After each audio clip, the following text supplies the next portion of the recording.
Hello friends, welcome to toppers world. ഇന്നത്തെ നമ്മുടെ class 6ാം ക്ലാസ്സിലെ മലയാളം കേരള പാഠാവലിയാണ്. അതിൽ നമ്മൾ അടുക്കള എന്നുള്ള ഒരു പാഠം ചെയ്തിട്ടുണ്ട്. അതിനെ തുടർന്ന് വരുന്ന ചട്ടിപ്പത്തിരി എന്നുള്ള പാഠഭാഗമാണ് ഇന്ന് നമ്മൾ നോക്കാൻ പോകുന്നത്. അപ്പോൾ നമുക്ക് ക്ലാസ്സിലേക്ക് കടക്കാം. പുതിയ പാഠപുസ്തകമാണ്.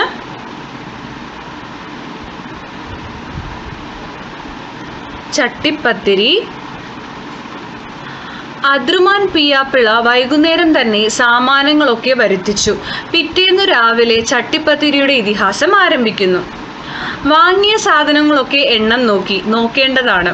ഏറെ കുട്ടികളുള്ള പുരയാണ്. കുട്ടികളുടെ കൈകൾ എല്ലായിടത്തും എത്തും. രണ്ടു റാത്തൽ ഗോതമ്പ് പൊടി, 30 കോഴിമുട്ട, 1/2 റാത്തൽ വെള്ള കിസ്മിസ്, 1/2 റാത്തൽ കസ്കസ്, 1/4 റാത്തൽ ബദം, 1/2 റാത്തൽ നല്ല പശുവിൻ നെയ്യ്, 1/2 റാത്തൽ പഞ്ചസാര, 5 ഉറുപ്പിക തൂക്കം ഏലത്തിരി, 1/4 കുപ്പി പനിനീർ. എല്ലാം കണക്ക് പോലെ ഉണ്ട്. ഇനി വേണ്ടത് 1/4 സേർ പാലാണ്. നേരത്തെ വാങ്ങി വെച്ചാൽ തെരത്തു പോകും. പക്കീർ ചിത്താത്ത പയ്യും പാല് കൊണ്ടാന്നോ? ബിച്ചായി ഷെയ് താത്ത ചോദിച്ചു. അപ്പം ഇത് അവരുടെ സംസാരിക്കുന്ന സ്ലാങ് ആണ് കേട്ടോ. അപ്പം ഇവിടെ പറയുന്നത്, ഇവിടുത്തെ കഥാപാത്രങ്ങൾ അദ്രുമാൻ പിയാപ്പിള എന്ന് പറഞ്ഞിട്ട് നമ്മളിവിടെ വായിച്ചു. അതുപോലെ വേറെ ബിച്ചായി ഷെയ് താത്ത എന്ന് പറഞ്ഞിട്ട് ഒരു 2 കഥാപാത്രങ്ങളുടെ പേര് നമ്മളിവിടെ വായിച്ചു. അപ്പോൾ ഇവർ ചട്ടിപ്പത്തിരി ഉണ്ടാക്കാനുള്ള തയ്യാറെടുപ്പിലാണ്. അതിന് വേണ്ട സാധനങ്ങളൊക്കെ വാങ്ങിച്ചു കൊണ്ടുവന്നിട്ടുണ്ട്. ആ സാധനങ്ങളുടെ പേരുകളാണ് ഈ വായിച്ചത് കേട്ടോ. അപ്പോൾ കുട്ടികളുള്ള വീടാണ്. കുട്ടികളത് എടുക്കാതെയും അത് നശിപ്പിക്കാതെയൊക്കെ നോക്കണമെന്ന് ഇവർ പറയുകയാണ് കേട്ടോ. ചട്ടിപ്പത്തിരി ഉണ്ടാക്കാൻ വേണ്ട സാധനങ്ങളുടെ പേരുകളാണ് ഇതൊക്കെ. നോക്കാം. മൂപ്പത്തി എപ്പം കൊണ്ടുവന്നിക്കണ? ഞാൻ ഉറുമ്മിൽ മൂടി വെച്ചേക്കണ, കാൽമേയി പറഞ്ഞു. കൽമേയി പാലും അടുത്തു തന്നെ കൊണ്ടുവന്നു വെച്ചു. ബിച്ചായി ഷെയ്ത്താത്ത ഗോതമ്പ് പൊടിയെടുത്ത് വെള്ളം ചേർത്ത് കുഴച്ചു മാവാക്കി വെച്ചു. അതിനിടയ്ക്ക് കൽമേയി വെള്ളം നിറച്ച ഒരു പിഞ്ഞാണത്തിൽ ബദം എടുത്തിട്ടു. ബദാം കുതിരട്ടെ എന്നാണ് കേട്ടോ ഉദ്ദേശിക്കുന്നത്. പാത്തുമേയി താത്ത 30 കോഴിമുട്ടയും ഉടച്ച് സാനിൽ പാർന്നു. പഞ്ചാരപ്പൊതി ഒഴിച്ച് കുറച്ച് പഞ്ചാര ഉടച്ച് മുട്ടയിലിട്ടു. ഏലത്തിരിയും എടുത്തിട്ടു. അതാ പനിനീരിൻ്റെ കുപ്പി. ഇങ്ങോട്ടെടു മോളെ. കൽമേയി പനിനീരിൻ്റെ കുപ്പി നീക്കി വെച്ചപ്പോൾ കുറച്ച് പനിനീരും ആ മുട്ടയിൽ ചേർത്തു. ആശ തിരിക്കുന്ന മാതിരി വലതുകൈ ചലിപ്പിച്ച് മുട്ടയുടച്ച് അടിക്കാൻ തുടങ്ങി. മോളെ, അതാ മാവ് കുഴച്ചത്. എല്ലാവരും കൂടി 20 തോല് പരത്തിക്കോളി. കൽമേയി ഇരുന്നു. അനുജത്തി വീരാമ്പി ഇരുന്നു. കൽമേയുടെ മൂത്ത മോൾ കച്ചേയും ഇരുന്നു. ചെറിയ മുട്ടിപ്പലകളിലാണ് ഇരുന്നത്. ഓരോരുത്തരും മുമ്പിൽ പത്തിരി പരത്തുന്ന വലിയ വട്ടപ്പലകൾ വലിച്ചിട്ടു. കുറച്ച് പൊടിയെടുത്ത് ആദ്യം പലകമേൽ വിതറി. കുഴച്ച മാവെടുത്ത് 3 പേരും കൂടി 20 ഉരുളകളാക്കി ഉരുട്ടി. ഓരോന്നും വലിയ ആപ്പിളിന്റെ വലുപ്പമുണ്ട്. പത്തിരി കുഴലുകൾ തുടച്ച് ഉരുളകളിൽ അമർത്തി റോളർ ഉരുട്ടും പോലെ ഉരുട്ടിക്കൊണ്ട് പരത്താൻ തുടങ്ങി. അമർത്തി ഉരുട്ടും തോറും മാവ് ആനച്ചെവിയുടെ രൂപത്തിൽ പലകമേൽ പരക്കുന്നു. ഇത് കൊയലിമ്മല് ഒട്ടിപ്പൊടിക്കണ. കുറച്ച് പൊടി വേണം. ബാക്കിയുള്ള പൊടിയുടെ പൊതി കൽമേയി നീക്കിക്കൊടുത്തു. വീരാമ്പി പൊതിയെടുത്ത് പലകമേലും കുഴലിന്മേലും ഒന്ന് പൂശി. എന്നിട്ടൊന്ന് പരത്തി നോക്കി. ഇപ്പോൾ ഒട്ടുപ്പില്ല. കച്ചേയും അത് തന്നെ ചെയ്തു. ബിച്ചായി ഷെയ് താത്ത പറഞ്ഞു, 3 ആൾ പരത്താനിരുന്നാൽ ശരിയാവൂല. ഒരാള് അത് ഓട്ടിലിട്ട് ബാട്ടിയെടുക്കാനിരിക്കട്ടെ. ആനച്ചെവി വലുപ്പത്തിൽ നേർമയിൽ പരത്തിയ ആദ്യത്തെ തോല് ഉമ്മയെ കാണിച്ചുകൊണ്ട് കൽമേയി ചോദിച്ചു, വലിപ്പം ഇത് മതിയോ? ബിച്ചായി ഷെയ് താത്ത നോക്കിയിട്ട് പറഞ്ഞു, ചെരമ്പം കൂടി വലിപ്പം ഇരുന്നോട്ടെ. ഇതെന്ന് പറയണത് കംപ്ലീറ്റ് ആയിട്ട് അവരുടെ സംസാര ഭാഷയാണ് കേട്ടോ. അപ്പോൾ ഇവിടെ ഇവരെല്ലാവരും കൂടി എന്ത് ചെയ്യാണ്? ഇത് കുഴയ്ക്കാനുള്ള തയ്യാറെടുപ്പിലാണ്. ബിച്ചായി ഷെയ് താത്ത പോയി ഗോതമ്പ് പൊടിയൊക്കെ കൊണ്ടുവന്ന് വെള്ളം ചേർത്ത് അത് കുഴച്ച് അതിനെ മാവാക്കി. പിന്നെയോ കൽമേയി എന്ത് ചെയ്തു? അവിടെ കൽമേയി പറഞ്ഞൊരു കഥാപാത്രം ഉണ്ട്. അവർ വെള്ളം നിറച്ച ഒരു പാത്രം എടുത്തിട്ട് വന്നിട്ട് അതിൽ ബദാം ഇട്ടു. ബദാം കുതിരാൻ വേണ്ടിയിട്ട് കേട്ടോ. ബദാം വെള്ളത്തിലൊക്കെ ഇട്ട് വെക്കില്ലേ, അതുപോലെ. പിന്നെ എന്താ സംഭവിക്കുന്നത്? പാത്തുമേയി താത്ത എന്ന് പറഞ്ഞിട്ട് ഒരു ക്യാരക്ടർ വരുന്നുണ്ട് ഇതിൽ. അവരെന്ത് ചെയ്യുന്നുണ്ട്? 30 കോഴിമുട്ടയൊക്കെ ഉടച്ചിട്ട് ഒരു പാത്രത്തിൽ ഒരു സാധനത്തിലിട്ട് പാർന്നു. എന്നിട്ട് പഞ്ചാരപ്പൊതി ഒഴിച്ചിട്ട് പഞ്ചസാര ഉടച്ച മുട്ടയിലിട്ട് ഏലക്കയെല്ലാം ഇട്ട് എന്ത് ചെയ്തു? മിക്സ് ചെയ്തു കേട്ടോ. അപ്പം ഇങ്ങനെ എല്ലാ അറേഞ്ച്മെൻറ്റ്സും ഇവർ ചെയ്ത് വെക്കുകയാണ്. പിന്നെ എല്ലാവരും കൂടി അത് പരത്താനിരിക്കുകയാണ്. ഒരു പലകകളിൽ ഇരുന്നിട്ടാണ് ഇവർ പരത്തുന്നത് കേട്ടോ. ഇവർ സാധാരണ നമ്മൾ ഗോതമ്പ് ചപ്പാത്തിക്കെല്ലാം കുഴയ്ക്കുന്ന പോലെ ഉരുട്ടി വലിയ വലിയ ഉരുളകളാക്കി അതിനെ എന്ത് ചെയ്യാണ്, പതുക്കെ കുഴലുപയോഗിച്ച് പരത്തിയെടുക്കാനുള്ള തയ്യാറെടുപ്പിലാണ്. ആ സമയത്ത് 3 ആൾ പരത്താൻ ഇരിക്കണ്ട, ഒരാൾ എന്ത് ചെയ്യട്ടെ, ഇത് വാട്ടിയെടുക്കാൻ പോട്ടെ, ഇതൊന്ന് വാട്ടിയെടുക്കണം, അതിനു വേണ്ടി പോട്ടെ എന്ന് പറഞ്ഞിട്ട് പറയുകയാണ് കേട്ടോ. ഓക്കെ, അപ്പോൾ അതിനിടയ്ക്ക് ഇവരത് ഒരാളിത് എന്ത് ചെയ്യുന്നുണ്ട്, കുഴച്ച് പരത്തിയതിന് ശേഷം വലുപ്പം മതിയോ എന്ന് പിച്ചായി ഷെയ്ഖ് താത്തയോട് ചോദിക്കുന്നു. അപ്പോൾ കുറച്ചുകൂടി വലുപ്പം ഉണ്ടായിക്കോട്ടെ എന്ന് അവർ പറയുന്നുണ്ട് കേട്ടോ. നെക്സ്റ്റ്, വലിയ ചട്ടിപ്പത്തിരി അല്ലേ, പലക നിറയിൽ തന്നെ കണക്ക്. അപ്പോൾ വലിയ പത്തിരി അല്ലേ നമ്മൾ ഉണ്ടാക്കുന്നത്, പലക ഫുള്ള് കവർ ചെയ്യണ പോലെ വലുപ്പത്തിൽ പരത്തട്ടെ. അല്ല, ആ ചെമ്പ് ഇങ്ങോട്ട് നീക്ക്.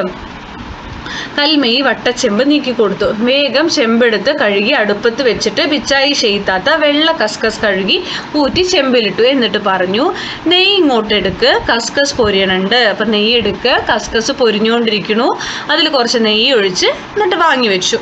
കിസ്മിസ് എടുക്ക്, കിസ്മിസ് എടുത്ത് നെയ്യിൽ പൊരിച്ച് കോരിയെടുത്തു.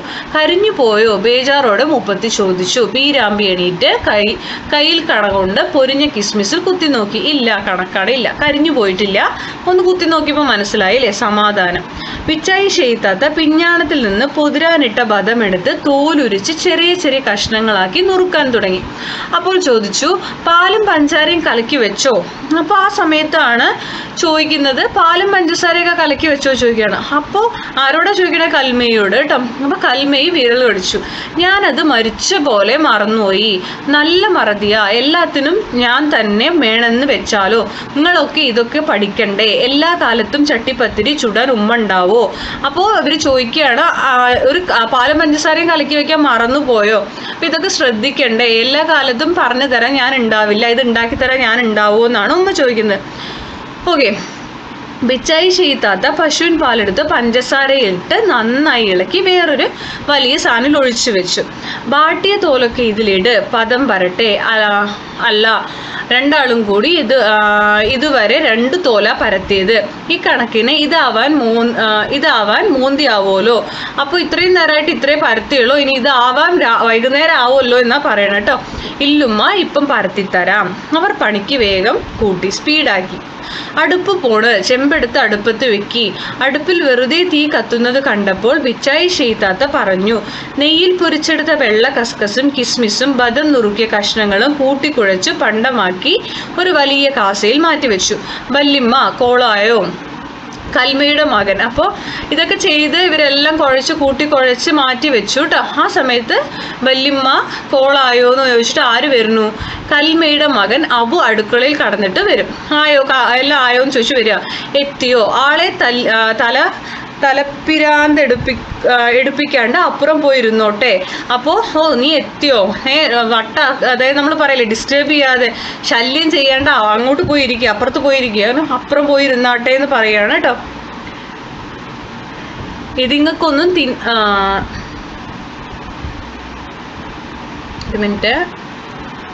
ഇതിങ്ങൾക്കൊന്നും തിന്നാനല്ല, ഒരു തീല് കൊടുക്കാനാ.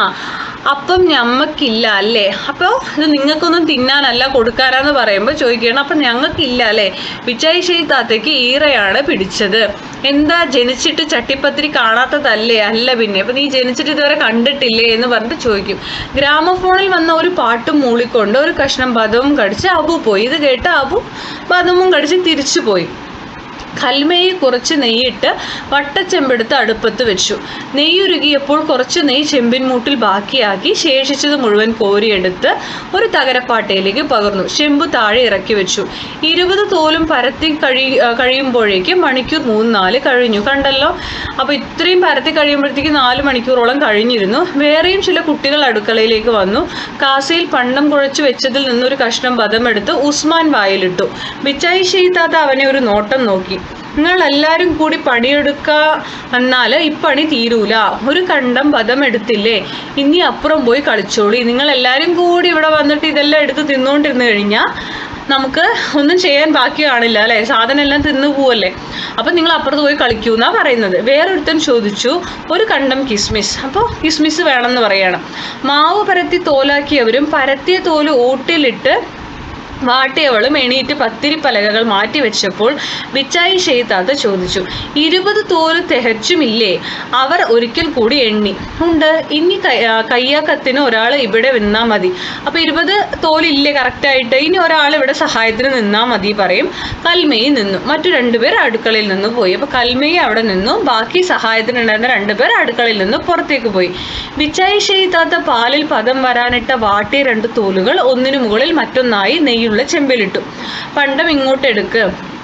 കസ്കസും കിസ്മിസും ചേർത്ത് കുഴച്ച പണ്ടം കൽമയി എടുത്തു നീട്ടി. അട്ടിയായി വെച്ച 2 തോലിന്റെ മീതെ മൂപ്പത്തി കുറച്ച് പണ്ടം വിതറി. എന്നിട്ട് പഞ്ചസാരയും ഏലത്തിരിയും പനിനീരും ചേർത്ത് കലക്കി അടിച്ചു വെച്ച കോഴിമുട്ട കൊഴുപ്പിൽ നിന്ന് കുറച്ചെടുത്ത് പണ്ടത്തിന്റെ മേൽ പാർന്നു.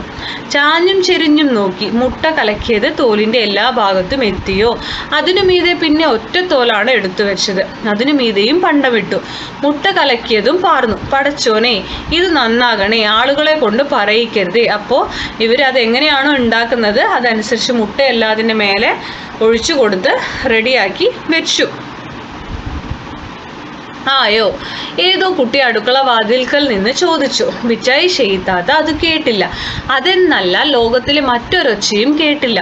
കണ്ണും കൽബും ആത്മാവും ഒക്കെ ചെമ്പിനകത്ത് രൂപം പ്രാപിച്ചു വരുന്ന ചട്ടിപ്പത്തിരിയുടെ സൃഷ്ടികർമ്മത്തിൽ തറച്ചു നിൽക്കുന്നു. അപ്പോൾ ആരോ ആയോ എന്ന് ചോദിക്കുന്നുണ്ട് ഇവരോട്, പക്ഷെ ഇവരിതൊന്നും ശ്രദ്ധിക്കുന്നില്ല, ഇവർ കേൾക്കുന്നില്ല. കാരണം ഇതിൽ കംപ്ലീറ്റ് ആയിട്ടുള്ള ഇവരുടെ കോൺസെൻട്രേഷൻ, ശ്രദ്ധ എവിടെയായിരുന്നു? ഈ ചട്ടിപ്പത്തിരി ഉണ്ടാക്കുന്നതിൽ മാത്രമായിരുന്നു. കണ്ണോ മനസ്സോ ഒന്ന് തെറ്റിയാൽ കുപ്പായം വിയർപ്പിലൊട്ടി. നെറ്റിയുടെ 2 അറ്റങ്ങളിലും പളുങ്കിന്റെ മണി പോലെ വിയർപ്പിന്റെ തുള്ളികൾ ഉരുണ്ടുകൂടി നിന്നു. മനസ്സ് വട്ടച്ചെമ്പിനകത്തു മാത്രം വട്ടമിട്ടു പറക്കുന്നു. നന്നായാൽ മതി റബ്ബേ. അപ്പം ഇവര് ചിന്തിക്കുന്ന എന്താ? ഇവര് വേറെ ഒന്നും ശ്രദ്ധിക്കുന്നില്ല, ഇവർ വേർക്കുന്നുണ്ട്, വേർപ്പ് തുള്ളികളെല്ലാം ഉരുണ്ടുകൂടി വരുന്നുണ്ട്. പക്ഷെ ഇവരുടെ മൈൻഡ്, ഇവരുടെ മനസ്സ് ഫുള്ള് ആ വട്ടച്ചെമ്പിനകത്ത് ഇതാകുന്നുണ്ടോ എന്ന് മാത്രം നോക്കിയിട്ടാണ് കേട്ടോ. എന്നിട്ട് പറയാണ്, നന്നായാൽ മതി ദൈവമേ എന്ന് പറയില്ലേ, അങ്ങനെ പറയാണ്. ബിച്ചായി ഷെയ്ത്താത്ത ആദ്യം ചെയ്തത് തന്നെ ആവർത്തിക്കുന്നു. 4ാമത്തെ തോല് വെച്ചു. എല്ലാം ക്രമം അനുസരിച്ച് നടക്കുന്നു.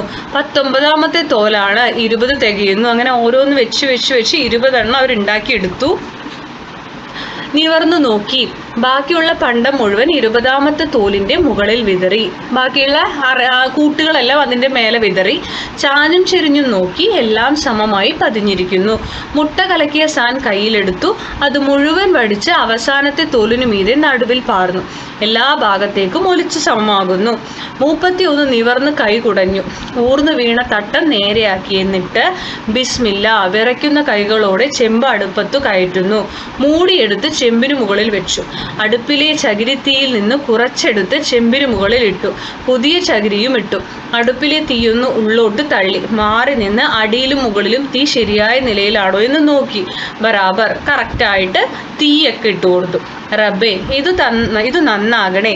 നെറ്റിയിൽ ഉരുണ്ടുകൂടിയ വിയർപ്പ് തുള്ളികൾ ചൂണ്ടുവിരൽ മടക്കി തുടച്ച് അവർ പ്രാർത്ഥനാഭാവത്തിൽ നിന്നു. നന്നാവും മോളെ, ഒരു ബായിക്ക് വെത്തിലടയ്ക്കാം, ഇനിയൊന്ന് മുറുക്കണം. പലഹാരങ്ങളുടെ താജ് പണിത ആ കൈകൾക്ക് ആശ്വാസം തോന്നി. മനസ്സിൽ നിറഞ്ഞ നിർവൃതി. ഓക്കെ, അപ്പോൾ ഉണ്ടാക്കി വെച്ചു അവര്. ഓക്കെ, ഉണ്ടാക്കി വെച്ചതിന് ശേഷം ഇനി ഒന്ന് മുറുക്കണം എന്ന് പറയില്ലേ, വെറ്റിലെ അടക്കി മുറുക്കണം, ഇനി ഒന്ന് മുറുക്കണം. അത്ര നേരം അവർ വേറെ എവിടെയും ശ്രദ്ധിക്കാണ്ട് ഇത് മാത്രം ഉണ്ടാക്കുകയായിരുന്നു. അപ്പോൾ പലഹാരങ്ങളുടെ താജ് എന്നിവിടെ പറയുന്നത് ചട്ടിപ്പത്തിരി ഉണ്ടാക്കിയതിനെയാണ് കേട്ടോ. അപ്പോൾ ആ പലഹാരങ്ങളുടെ താജ് ഉണ്ടാക്കിയ കൈകൾക്ക് ആ സമയത്ത് ആശ്വാസം തോന്നി. മനസ്സിൽ ഭയങ്കര സമാധാനവും നിർവൃതിയും തോന്നി. ഓക്കെ, ഇത് സുൽത്താൻ വീട് എന്നുള്ള ഒരു കൃതിയിൽ നിന്ന് എടുത്തതാണ്. പി.എ. മുഹമ്മദ് കോയയുടെ കൃതിയാണ് കേട്ടോ ഇത്. ഓക്കെ, അപ്പോൾ ഇതാണ് നമ്മുടെ ചാപ്റ്റർ വരുന്നത്. ചട്ടിപ്പത്തിരി ഉണ്ടാക്കിയ കഥ അത്ര മാത്രമേ ഇതിനകത്തുള്ളൂ. ഇനി നമുക്കിതിൻ്റെ ക്വസ്റ്റ്യൻ ആൻസേഴ്സ് നോക്കാം. അടുക്കളയിൽ ചട്ടിപ്പത്തിരി ഉണ്ടാക്കാൻ ഉപയോഗിക്കുന്ന കുറേ ഉപകരണങ്ങളുണ്ട്. ഏതെല്ലാമാണവ? പത്തിരിക്കുഴൽ, വെള്ളം നിറയ്ക്കാനുള്ള പിഞ്ഞാണം, പത്തിരി പരത്താൻ, ഇത് രായാണേ,